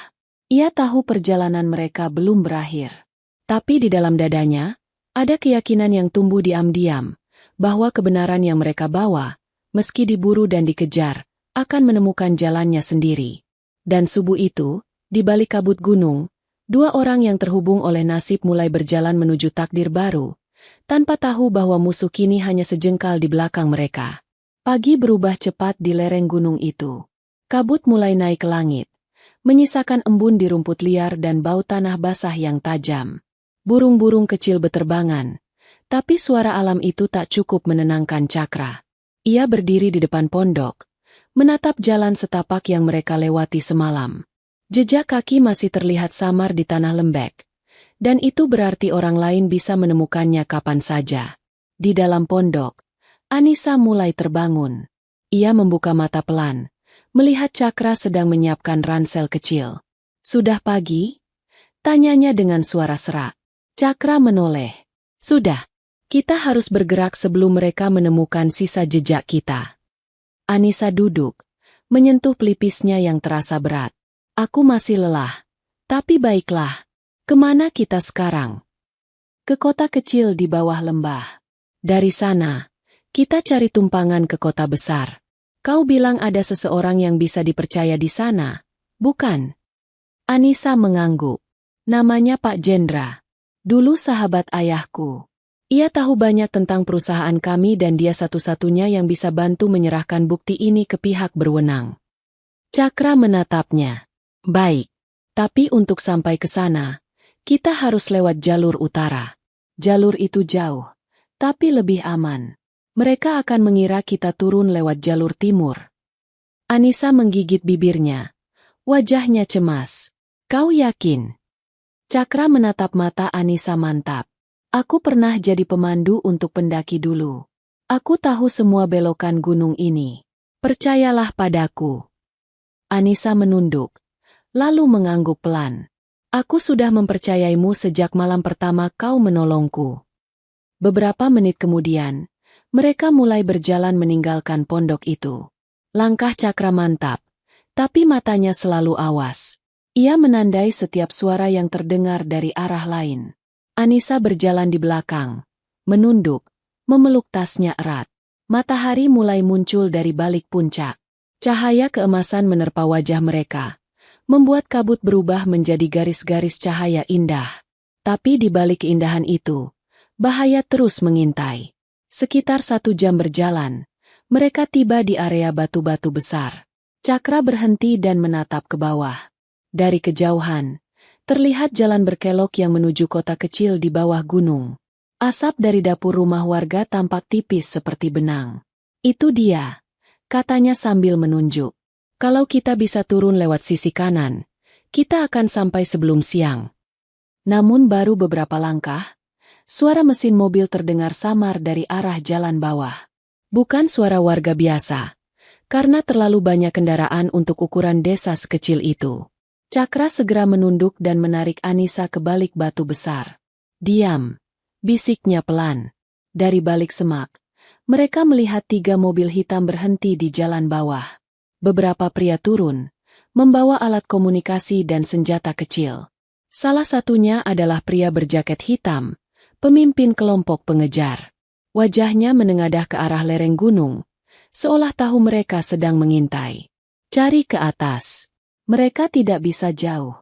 Jalur utara hanya satu," katanya dengan nada dingin. Cakra menggertakkan gigi. Mereka lebih cepat dari dugaanku. Anissa memegang lengan Cakra. Apa yang harus kita lakukan? Kita naik lagi. Gunung ini punya satu gua di atas bukit sana. Dulu tempat petani sembunyi kalau hujan badai. Kita bisa bersembunyi di sana sampai malam. Tanpa menunggu, mereka berdua berlari naik melalui jalan kecil di antara bebatuan. Nafas mereka berat. Tapi mereka tak berhenti. Di bawah, suara teriakan mulai terdengar. Cepat! Aku lihat bayangannya di atas. Peluru melesat, menghantam batang pohon di samping Anissa. Ia menjerit, tapi Cakra menarik tangannya. Lari! Mereka terus mendaki. Batu-batu kecil bergulir di bawah kaki mereka. Udara semakin tipis, tapi rasa takut membuat langkah mereka tetap kuat. Setelah beberapa menit, mereka mencapai sebuah gua kecil yang tersembunyi di balik tebing. Cakra mendorong Anissa masuk lebih dulu, lalu menutup mulut gua dengan ranting dan dedaunan kering. Di dalam, suasana gelap dan lembab, tapi aman dari pandangan luar. Anissa duduk di tanah, terengah-engah. Cakra, aku tidak kuat kalau harus terus seperti ini. Cakra menatapnya dalam gelap. Kau harus kuat. Semua ini belum selesai. Kalau kita menyerah sekarang, semua yang kau bawa akan sia-sia. Anissa menggigit bibirnya, menahan tangis. Aku tidak takut mati, Cakra. Aku hanya takut semua pengorbanan ayahku tidak berarti apa-apa. Cakra menatapnya lama, lalu berkata pelan. Selama masih ada orang yang memperjuangkan kebenaran, pengorbanan itu tidak akan sia-sia. Aku janji. Suara dari luar mulai terdengar. Langkah kaki, suara ranting patah, bahkan bayangan yang bergerak di depan mulut gua. Lihat ke arah batu besar itu. Mereka mungkin bersembunyi di sana. Cakra menatap Anissa, memberi isyarat agar diam. Ia menggenggam parang kecilnya lagi. Napasnya pelan, tapi matanya tajam seperti hewan yang siap menyerang jika terpojok. Langkah kaki itu makin dekat. Senter menyorot ke sana kemari. Cahaya putih menembus sebagian dedaunan di depan gua. Dalam hati, Cakra berdoa lirih. Ya Allah, lindungi kami. Salah satu pria berhenti tepat di depan tempat persembunyian mereka. Tidak ada apa-apa di sini, katanya pelan. Mereka pasti ke arah timur. Periksa lagi, jawab suara lain dari jauh. Pria itu menunduk, menyorotkan senter ke sela ranting. Tapi tiba-tiba terdengar suara panggilan dari radio kecil di pinggangnya. Cepat turun. Mobil polisi lewat arah sini. Pria itu langsung berlari kembali ke arah jalan bawah. Dalam sekejap, suara langkah kaki menjauh. Cakra baru bisa menarik napas. Ia menatap Anissa yang menutup mulutnya dengan tangan. Air mata menetes pelan. Kau lihat, katanya pelan. Bahkan bahaya pun bisa diusir oleh kebetulan kecil. Anissa tersenyum tipis di tengah tangisnya. Bukan kebetulan, Cakra. Itu pertolongan Allah. Mereka bertahan di gua itu hingga sore. Saat matahari mulai condong ke barat, Cakra keluar perlahan memastikan keadaan. Jalur sudah sepi. Asap mobil hitam tak terlihat lagi. Sekarang saatnya turun, katanya. Kalau kita beruntung, malam ini kita sudah sampai kota kecil. Anissa berdiri. Wajahnya kembali tegas meski lelah. Aku akan ikut apapun yang kau katakan. Cakra tersenyum kecil. Bagus. Karena aku tak akan biarkan mereka menang. Mereka melanjutkan perjalanan menuruni lereng dengan langkah cepat. Tapi tak ada yang tahu. Di kejauhan, di bawah lembah, pria berjaket hitam masih berdiri di samping mobilnya, menatap ke arah puncak. Ia tersenyum dingin dan berbisik. Kau bisa lari sejauh apapun, tapi malam ini gunung ini akan jadi kuburanmu. Sementara di atas sana, Cakra dan Anissa terus berjalan tanpa tahu bahwa di balik langit senja yang indah, bara kebencian mulai menyala, dan malam ini, api akan benar-benar turun di balik gunung. Senja merayap perlahan menelan puncak gunung. Langit di atas mereka membara jingga, lalu berubah ungu gelap. Angin dari lembah bertiup tajam, membawa aroma tanah, kabut, dan ketegangan yang belum padam. Cakra dan Anissa menuruni jalan berbatu. Langkah mereka berat tapi tak bisa berhenti. Di bawah sana, kota kecil mulai terlihat.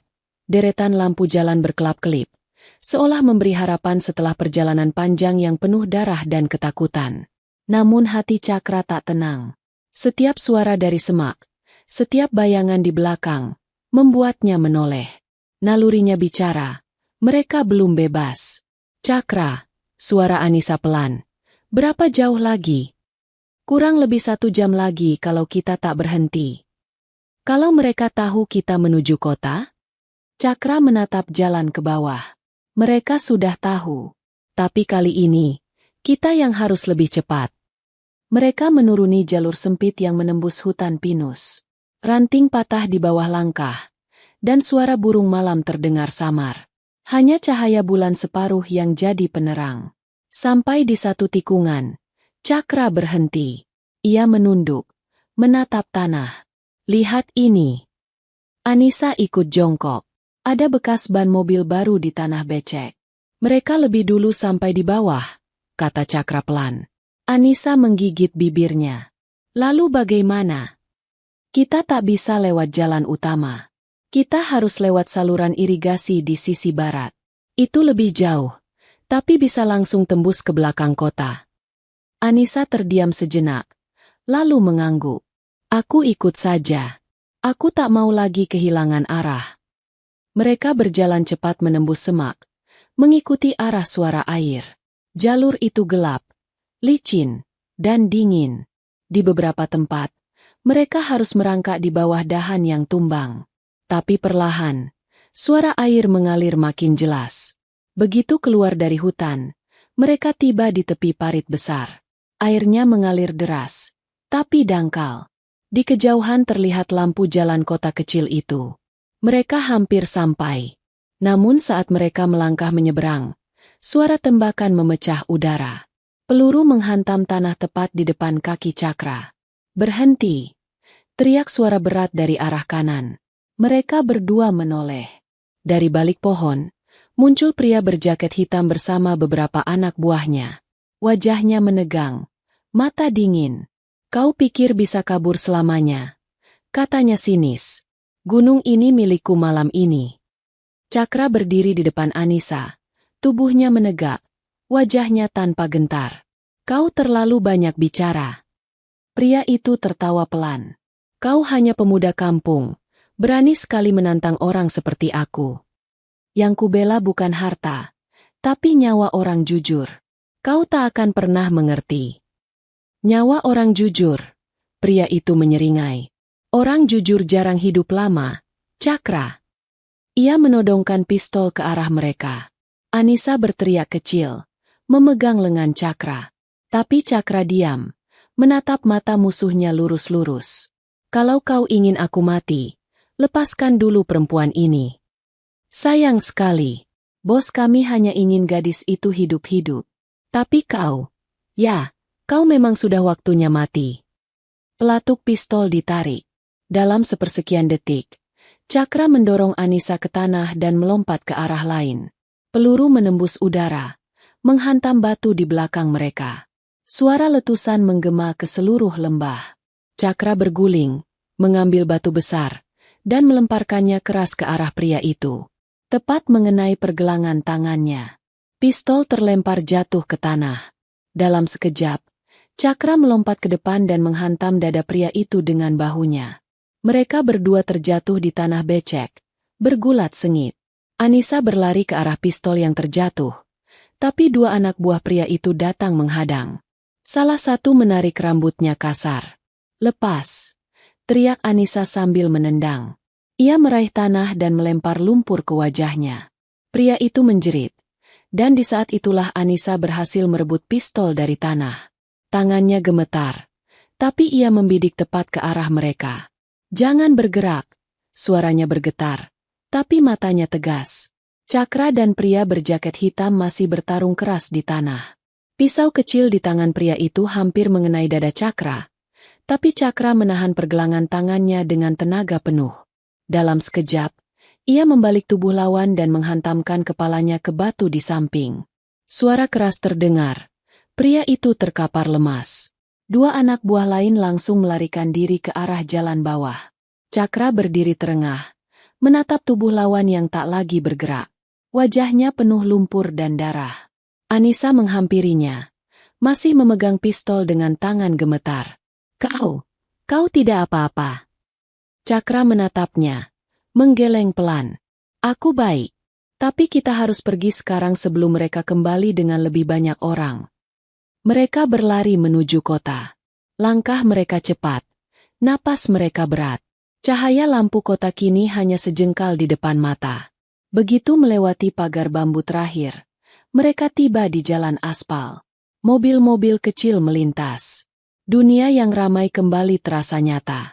Anissa menatap ke sekeliling, lalu melihat papan bertuliskan kantor polisi Kecamatan Andalas 2 kilometer. Ia menarik tangan Cakra. Kita ke sana. Kita serahkan semua ini. Cakra mengangguk. Cepat sebelum mereka sempat mendahului. Mereka berlari di sepanjang jalan kecil. Sementara di kejauhan, sirine mobil polisi terdengar samar. Tapi suara lain juga terdengar. Mesin mobil besar dari arah belakang. Pria-pria berpakaian hitam lain muncul dari mobil hitam. Wajah mereka penuh amarah. Cepat. Mereka ke arah kantor polisi. Cakra menarik Anissa ke sisi kiri jalan dan berlari menyeberangi lapangan kecil. Di depan, terlihat gedung kantor polisi dengan lampu terang. Kita hampir sampai, teriak Cakra. Namun tepat sebelum mereka mencapai gerbang, satu peluru lagi melesat. Cakra mendorong Anissa ke tanah dan peluru itu menembus bahunya. Ia jatuh, tapi tetap berusaha berdiri. Cakra, teriak Anissa, menangis. Cakra menatapnya dengan wajah pucat. Jangan berhenti. Serahkan tas itu ke mereka. Sekarang. Anissa menatapnya dengan air mata mengalir deras. Ia berlari masuk ke halaman kantor polisi sambil berteriak histeris. Tolong! Tolong kami! Mereka membunuh orang. Para polisi segera keluar. Beberapa menodongkan senjata ke arah jalan, sementara yang lain menolong Cakra yang sudah nyaris pingsan di tanah. Dalam kekacauan itu, mobil hitam berhenti mendadak di depan kantor. Pintu terbuka, dan keluar seorang wanita paruh baya berpenampilan mewah. Wajahnya dingin, tapi matanya tajam. Anissa membeku. Suaranya gemetar. Itu, ibu tiriku. Wanita itu melangkah mendekat dengan sepatu berhak tinggi yang memantul di aspal basah. Anissa, sayang, katanya dengan nada manis tapi penuh racun. Kau membuat ibu malu. Semua orang mencarimu. Berhenti memanggilku anak, teriak Anissa, menatap tajam. Aku tahu semua perbuatanmu. Ini semua akan berakhir malam ini. Ia mengangkat tas yang berisi dokumen, lalu menyerahkannya ke polisi di sampingnya. Semua bukti kejahatan dia ada di sini. Semua catatan, semua transaksi ilegal, bahkan saksi. Tolong. Jangan biarkan semua ini ditutupi lagi. Wanita itu tertawa kecil. Kau pikir mereka akan percaya pada gadis histeris sepertimu? Namun sebelum ia sempat bicara lebih jauh, pria berjaket hitam yang tadi pingsan di gunung dibawa turun oleh polisi lain. Tangannya diborgol. Wajahnya babak belur. Salah satu polisi berkata keras. Kami sudah menemukan senjata dan bukti transaksi di mobilmu. Permainan kalian selesai. Wanita itu menatap mereka semua dengan wajah pucat, lalu berusaha kabur. Tapi polisi lain sudah lebih dulu menahannya. Maaf, Bu. Anda ikut ke kantor untuk pemeriksaan. Anissa menatapnya dengan mata basah. Akhirnya, keadilan datang juga. Cakra yang duduk di trotoar, bahunya diperban seadanya, tersenyum lemah. Aku sudah bilang padamu, kebenaran tak akan mati.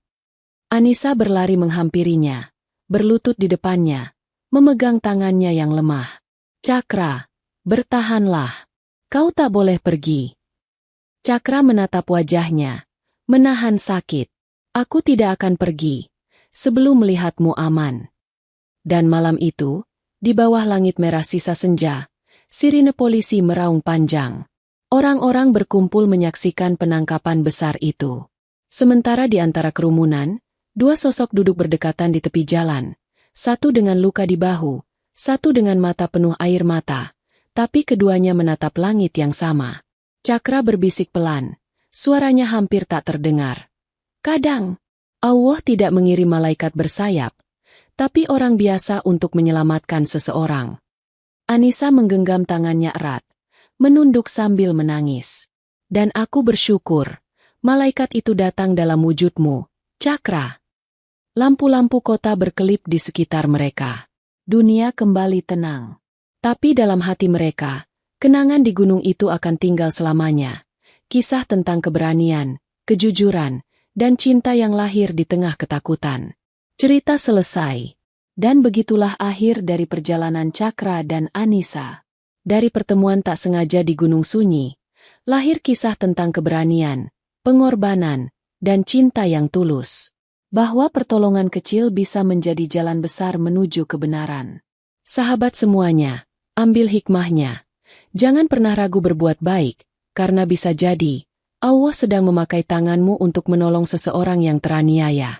Sahabat semua, jika cerita ini menyentuh hati kalian, jangan lupa tekan like, share ke teman-teman, dan tinggalkan komentar tentang pelajaran apa yang kalian ambil dari kisah ini. Dan tentu saja, subscribe channel ini agar tidak ketinggalan kisah penuh hikmah lainnya dari channel 1000 Kisah Nyata. Sampai jumpa di kisah berikutnya. Tetap rendah hati, tetap berbuat baik, karena Allah selalu bersama orang yang tulus. Wassalamualaikum warahmatullahi wabarakatuh.